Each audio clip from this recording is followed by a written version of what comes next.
Mr. I have a question too. Go ahead. Your project's called Columbia River Crossing. Why isn't it called the I-5 corridor or interstate bridge replacement?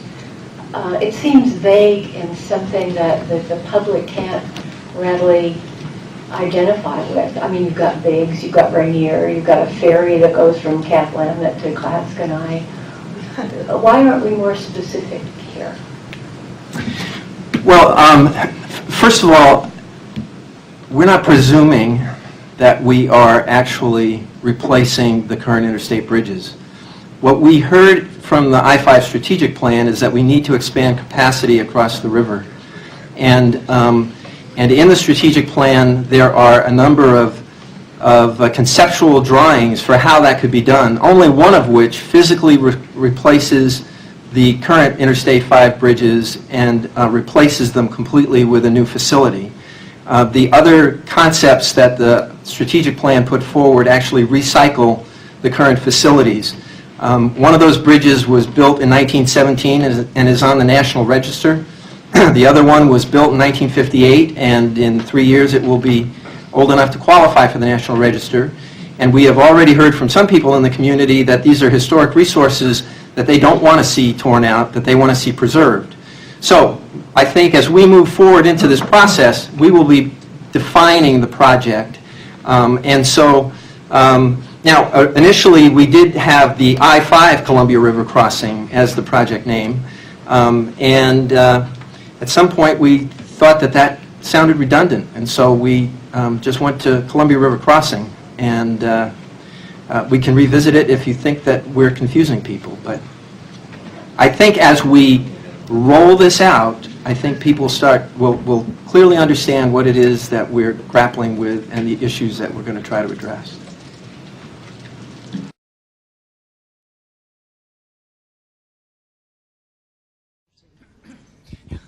Well, during scoping, it's very possible that the community is going to come to us and say, we want to look at a third corridor.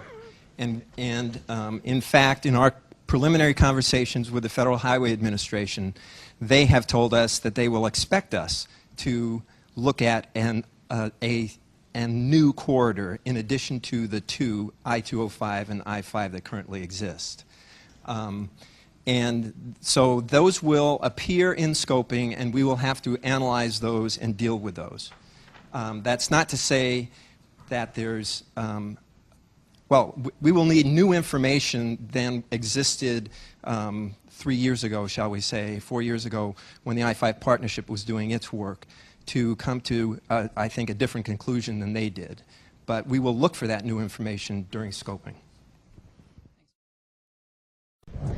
The I-5 bridge. I-5 bridge. I'm actually on the Columbia River Crossing Task Force, which is the group of elected officials and stakeholders that's working on this issue.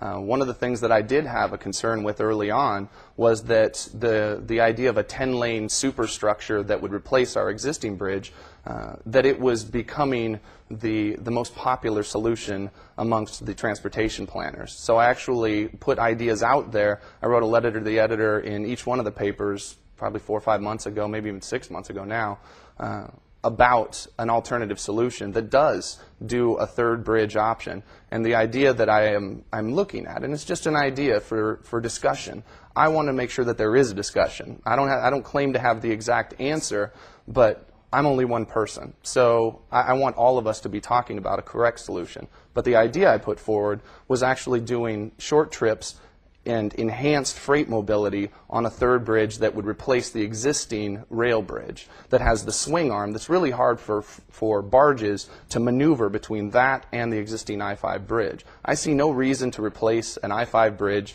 that is structurally sound, but we do need capacity going across the river. It won't solve the whole issue because we do have Delta Park, we do have the split of I-5, I-405, but if we can take some of the local trips off of the highways, and we've seen that about 35% of the trips going across that bridge either start or end within a mile or mile and a half of the bridge, of the I-5 bridge, If we can take those local trips off onto another pathway and take truck traffic and rail traffic on a different corridor to actually connect ports, I think that we do get something that would be cheaper, quicker, more effective, and not cost us the billions of dollars.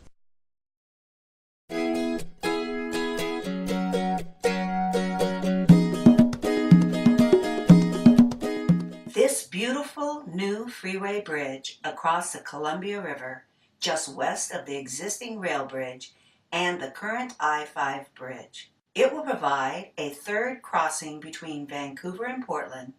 This additional bridge greatly enhances our freeway system.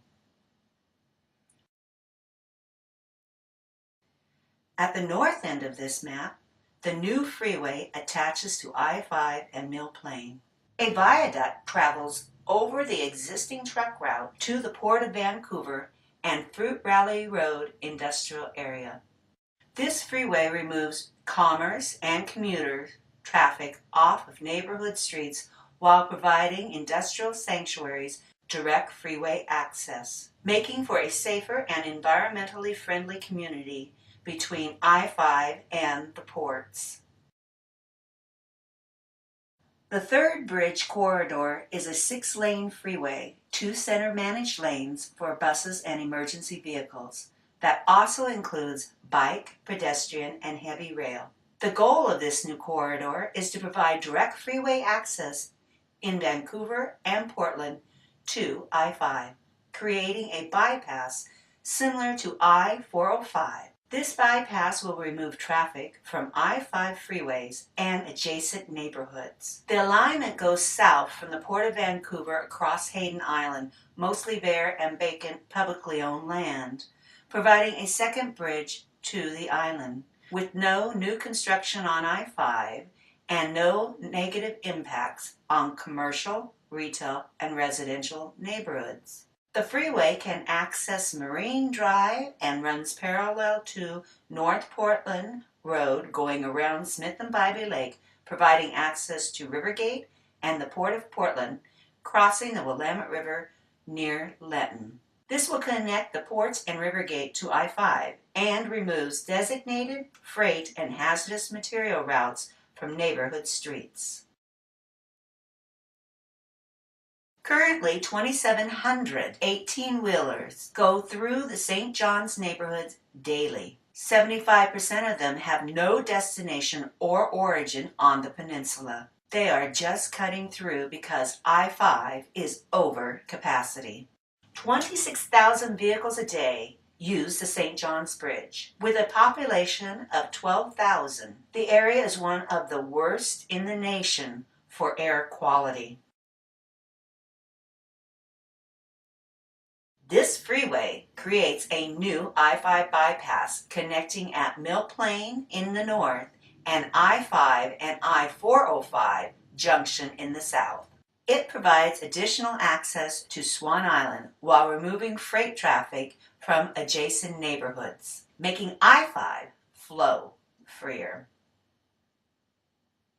This freeway connects the ports and major industrial areas on one continuous corridor, significantly improving north and south, east and west movement of goods and services, helping air quality and increasing safety, attracting jobs, and retaining businesses. This project is focused on saving millions of dollars and is supported by the public.